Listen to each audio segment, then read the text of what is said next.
Hi, this is C. Rajalakshmi and இன்னைக்கு நம்ம GSTல accounts records and e-wables chapter discuss பண்ண போறோம். So first accounts and records முடிச்சிட்டு we then go to e-wable. So accounts and recordsனா என்ன? ஒரு person GSTல registration எடுத்திருக்காங்க அப்படின்னா அவங்க GST டிபார்ட்மெண்ட்ல இருந்து officials வந்து கேட்கும்போது they must provide them with the proper accounts and records that they are maintaining. Business நான் பண்றேன்னா என்னோட books நான் maintain பண்ணணும், proper accounts நான் maintain பண்ணணும். So who is required to maintain his books of accounts and எந்த இடத்துல அவங்க மெயின்டைன் பண்ணணும்னா every registered person who is registered under GST should mandatorily maintain his books of accounts in his principal place of business and also his additional place of businesses. So எங்கெங்கெல்லாம் business பண்றாரோ எல்லா placeஸ்லயும் he must maintain his books of accounts for every registered person. And next one, என்னென்ன books அவங்க maintain பண்ணணும். So what are all the books that needs to be maintained by the registered person? ஒரு true and correct அக்கௌண்ட்டை maintain பண்ணணும். Words are very important. They are not true and fair, they are true and correct accurate ரெக்கார்ட்ஸை maintain பண்ணணும். Accurate ரெக்கார்ட்ஸில் they must give details of production and manufacture of goods if they are producing goods, inward outward supply of goods and services if they are trading in them, என்னென்ன stock of goods இருக்கு, ITC எவ்வளோ avail பண்ணியிருக்கோம், output tax எவ்வளோ pay பண்ணியிருக்கோங்கிற டீடைல்ஸை மேண்டேட்ரியாக they must maintain. So if they are producing production manufacturing details இருக்கணும், inward outward supply of goods or services இருக்கணும், ஸ்டாக் ஆஃப் குட்ஸ் எவ்வளோ இருக்கு, ஐடிசி எவ்வளோ அவைல் பண்ணியிருக்கோம், அவுட்புட் டேக்ஸ் எவ்வளோ பே பண்ணியிருக்கோம் டீடைல்ஸ் எல்லாமே மென்ஷன் பண்ணியிருந்திருக்கணும். And there are also other records that are prescribed by rules which are to be maintained by the registered person. என்னெல்லாம்னா if you are paying tax on reverse charge basis, ஸோ ஆர்சிஎம்ல நம்ம அவங்களுக்கு pay பண்ணியிருந்தோம்னா என்ன சர்வீசஸ்க்காக pay பண்ணுறோம், what are all the documents needed, அதுவும் நம்ம மெயின்டைன் பண்ணணும்.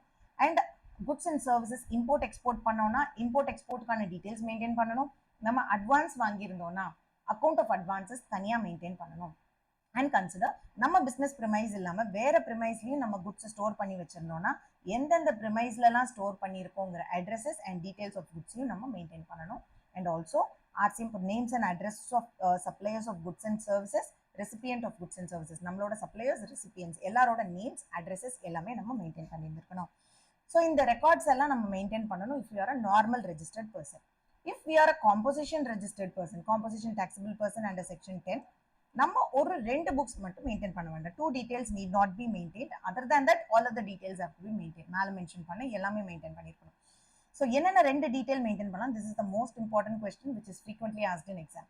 Accounts of stock of goods received, supplied including opening balance, goods lost, stolen, gifted, free, இதெல்லாம் அவங்க மெயின்டைன் பண்ண தேவை கிடையாது. You don't have to maintain the account of stock of goods. And also you don't have to maintain the details of accounts of details of taxes. நான் எவ்வளோ tax பே பண்ணணும், எவ்வளோ collect பண்ணியிருக்கேன், எவ்வளோ ஐடிசி இருக்கு, இந்த மாதிரி டீட்டெயில்ஸும் நீங்கள் மெயின்டைன் பண்ண வேண்டாம். So good stock of goods related டீட்டெயில்ஸும் உங்களோட டேக்ஸ் ரிலேட்டட் டீட்டெயில்ஸையும் காம்போசிஷன் பர்சன் மெயின்டைன் பண்ண அவசியம் கிடையாது. which are maintained by supplier other than composition levy. Next we talk about the records that needs to be maintained by an agent. இப்போ ஒரு agent இருக்காரு. ஏஜென்ட்னா யாரு? ஆன் பிஹாஃப் ஆஃப் பிரின்சிபல் அவர் goods வாங்கி என்ன பண்ணுவார், சப்ளை பண்ணுவார், இல்லை சர்வீசஸ் ப்ரொவைட் பண்ணுவார். ஸோ இந்த ஏஜென்ட் என்னென்ன அக்கௌண்ட்ஸ் அடிஷ்னலாக மெயின்டைன் பண்ணணும்? What are the records that needs to be maintain by an agent? First, இவர் தான் என்னோட ஏஜென்ட்னு பிரின்சிபல் ஆத்தரைஸ் பண்ணி கொடுத்துருப்பாரா, அந்த ஆத்தரைசேஷனுக்கான லெட்டர்ஸ் அவர் கையில் இருக்கணும் அண்ட் அந்த ஆத்தரைசேஷன் டீட்டெயில்ஸ் இருக்கணும். அண்ட் ஆல்சோ அவர் பிரின்சிபல் கிட்டே இருந்து என்னென்ன குட்ஸ் அண்ட் சர்வீசஸ் வாங்குறாரு ஃபார் ஈச் பிரின்சிபல். ஏன்னா ஒரு ஏஜென்ட் நிறைய பேருக்கு பிரின்சிபல் நிறைய பிரின்சிபல்ஸ்க்கு ஏஜென்ட் ஆக்ட் பண்ணலாம். ஸோ ஒவ்வொரு பிரின்சிபலுக்கும் what are all the goods and services he is receiving, and also accounts to be furnished for every principal. for principalக்கு இவர் என்னென்ன டீடைல்ஸ் பண்ணாருங்கிற அக்கௌண்ட்ஸ் கொடுத்துருக்கணும், என்னென்ன டேக்ஸ் அவர் பே பண்ணியிருக்காரு, இல்லை டேக்ஸ் அவர் ரிசீவ் பண்ணியிருக்காரு, ஐடிசிங்கிற டீடைல்ஸையும் அவரை மென்ஷன் பண்ணணும்.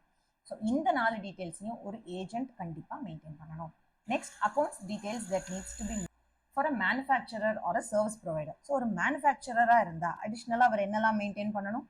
Monthly production showing quantitative details of என்னென்ன ரா மெட்டீரியல்ஸ் எல்லாம் அவர் யூஸ் பண்ணுறாரு, அதுல இருந்து எவ்வளோ குட்ஸ் மேனுஃபேக்சர் பண்ணுறாரு, எவ்வளோ வேஸ்ட் கிடைக்குது, எவ்வளோ பை ப்ராடக்ட் கிடைக்குது. ஸோ மேனுஃபேக்சரர் அடிஷ்னலாக இந்த டீடைல்ஸும் மெயின்டைன் பண்ணணும்.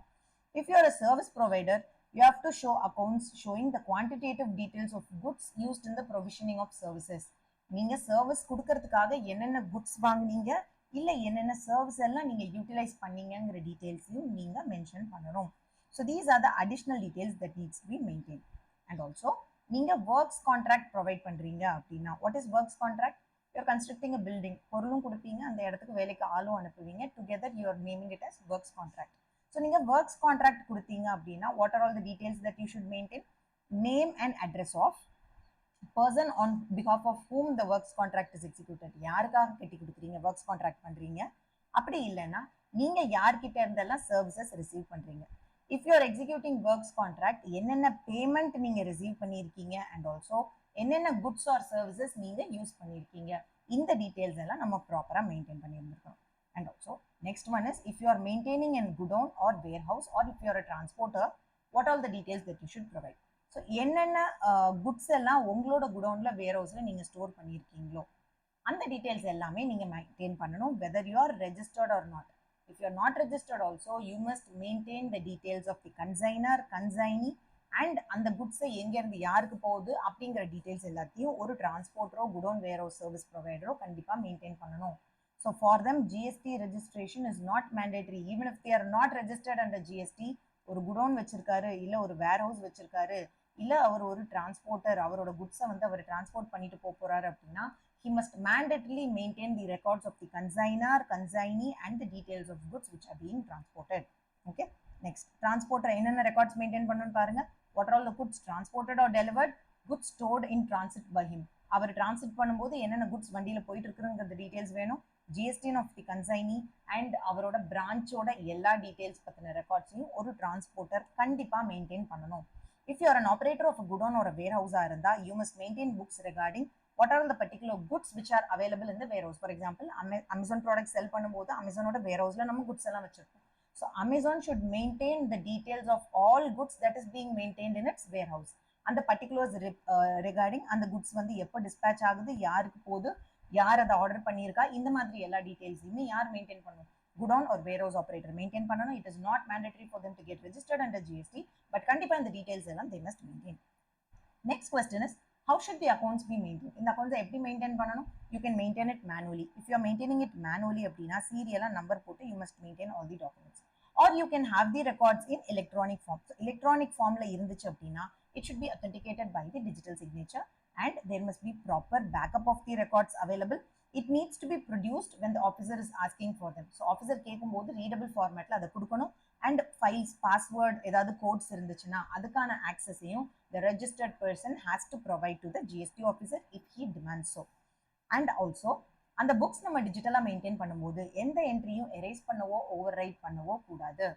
இன்கரெக்ட் என்ட்ரிஸை நம்ம எப்போ கரெக்ட் பண்ணலாம்? Only if the entry is clerical nature. ஒரு அமௌண்ட்டை 10,000க்கு பதிலாக 20,000 என்டர் பண்ணிட்டேன், 1க்கு பதிலாக 2 என்டர் பண்ணிட்டேன், தப்பாயிடுச்சுங்கிற கிளரிக்கல் எரர்ஸை மட்டும்தான் கரெக்ட் பண்ண முடியும். மித்தபடி எந்த டீடைல்ஸையும் அன்னெசரியா கலெக்ட் பண்ணக்கூடாது. And also daily log maintain பண்ணணும். யாரெல்லாம் டெலிட் பண்ணியிருக்காங்க ஆர் எடிட் பண்ணியிருக்காங்கிற லாக் மெயின்டைன் பண்ணணும். ஆடிட் லாக் கண்டிப்பாக மெயின்டைன் பண்ணணும். and it must be serially numbered and it should be produced on demand, which is very important. So if a GST officer comes on inspection, asks you for your books of account, you must mandatorily give them the books of account if you are registered under GST. So what will happen if you fail to give the books of accounts to the proper officer? So proper officer வந்து கேட்கும்போது நீங்க அந்த goods and servicesக்கான டாக்குமெண்ட்ஸை கொடுக்கல அப்படின்னா provision 74 and 73 will be initiated against you. that நீங்க வந்து கேட்குற அமௌண்ட்டை கொடுக்கலன்னு சொல்லிட்டு நீங்க டேக்ஸ் பே பண்ணல ஒரு அன்அக்கௌண்ட் குட்ஸ் இருந்து அதுக்கு நீங்க டேக்ஸ் பே பண்ணல அப்படின்னா they'll determine the liability of tax, interest, penalty and you will be charged to pay tax accordingly. So 73 74ல the provisions will attract on you. next எத்தனை நாள் புக்ஸை நம்ம ரீடைன் பண்ணியிருந்திருக்கணும் ஜிஎஸ்டி பண்ணும்போது? it is 72 months. எப்பதுல இருந்து? from the due date of filing annual return for the year pertaining. So consider 24-25 financial year. When does the year end? March 2025. What is the due date for filing annual return for March 2025? December 2025. So December 2025 is the due date. And the due date irundu you have to maintain records of 24-25 for 72 months. You must maintain it for 72 months. Okay. And if any appeal or revision or other proceeding is pending in the appellate or authority, உங்க case ஏதாவது bending இருந்துச்சு அப்படின்னா எவ்வளோ நாள் books maintain பண்ணணும்னா 1 year after disposal of the case. அதாவது அந்த case dispose ஆகி 1 year வரைக்கும் நீங்க அந்த இயர் அந்த கேஸ் ரிலேட்டடான அந்த இயர் ரிலேட்டடான எல்லா டாக்குமெண்டேஷன்ஸையும் நீங்க மெயின்டைன் பண்ணணும். Or 72 months from the end of due date of that financial year annual return அந்த ஃபைல் பண்ற டேட்ல இருந்து 72 months from the end of that financial year whichever is later இதுல எது லேட்டரா இருக்கோ அந்த டேட் வரைக்கும் we must maintain the books of accounts. So this is bit important because GST ல லேட்டர்னு படிக்கிற ப்ரொவிஷன் ரெண்டு இடத்துல தான் படிப்போம். One in final written and second one here how many days the accounts of records should be maintained if in case any appeal procedure is being initiated against you.